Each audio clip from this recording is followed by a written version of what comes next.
Right, this one is another possibility that Egypt's intelligence agency, the GIS, let Palestinian resistance officials in Qatar know before the Israeli strike. It is, I have to say, largely speculation for the time being. Now, many don't know this, but Egypt is one of the few countries who have an intelligence agency capable enough to actually achieve wins against Israel. Historically, at least, they already have done.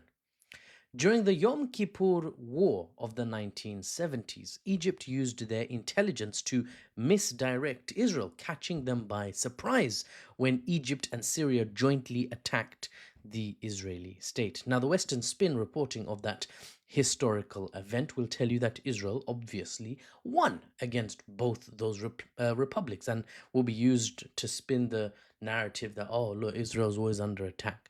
Now, the anti Western spin would say, maybe the Arab states won, actually.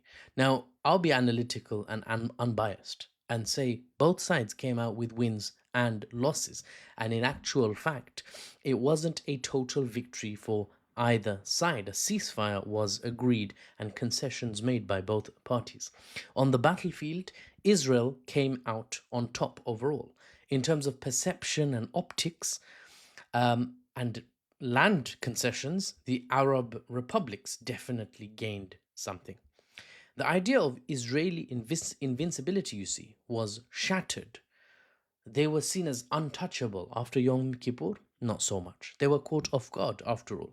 Their famous intelligence agency, backed and trained by the United States, um, failed, right, to see an attack coming. They were caught off guard. They could not push home their battlefield victories, where on the battlefield, as I said, they were the ones holding the advantage. And eventually, they agreed to a ceasefire, Israel, and gave back the Sinai Peninsula to Egypt. Look on a map, that Sinai Peninsula, the triangle-ish territory, Israel had that fully occupied, guys. It's a bit mad if you think about it.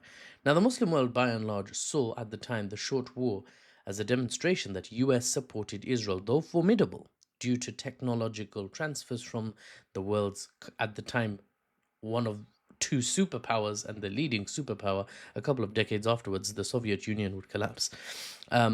So Israel had formidable technology, military doctrinal advantages due to training and culture transfer, military culture transfer from the US, but they weren't unstoppable. That was the realization that the Yom Kippur War instilled in the Arab neighbors of Israel.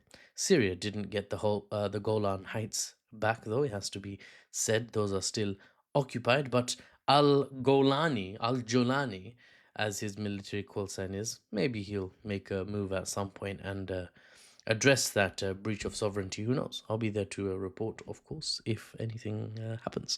Now, history lesson over. What I'm saying is the war was a surprise back then because of the GIS, the Egyptian Intelligence Services. And this time, and this same intelligence service, some have reported, though it's certainly not confirmed. I couldn't find irrefutable evidence, but some have said, and it is a possibility that I float now, that the GIS may have been responsible for letting the Palestinian resistance officials in Qatar know in advance of the strike that the strike is on its way. Some details came out that Israeli radar may have picked up the launch of F-35s, Adir variants of the Israeli Air Force, and let the officials in Qatar know that, birds are coming your way. You get me? Birds are coming to defend themselves over there, so watch out. Now, I cannot say if this is true, especially because when it comes to intelligence services, it's very hard to verify. Publicly, information is often never given out. This is the shadow battlefield, playing out in black and white in very dark rooms underground. Hypothetically, figuratively. Now, I cannot say as a result if it's true, but it does shine a light on something that many are not aware of, that Egypt, just like Turkey, which I've already mentioned in a past post, Egypt also has a capable intelligence force. Do they have the same reach and capabilities and technological prowess that the Israeli Mossad has? No, but they are certainly not incapable, and therefore Israel is certainly, best believe, not dismissing Egyptian intelligence capabilities, and therefore the people of the world who are listening to my address here, though not too many people, but I'm growing, right? I'm growing the page. Thank you for your support, guys. Keep supporting. But the people of the world, I think, deserve to know what the Israeli administration know, which is Egypt does have an intelligence capability that can't be disregarded. And that conclusion led me to make the video that came out before this one, talking about the Egyptians claiming that they foiled an Israeli plan to take down Palestinians on Egyptian soil. Very recently, Middle East Eye reported it. Some other news outlets reported it. That one's a lot more concrete than the speculation that I'm giving to you on this post. Check it out if you're interested in that video. It's quite a hot topic. Now, it has to be said, war may come to the Middle East very soon, for better or worse.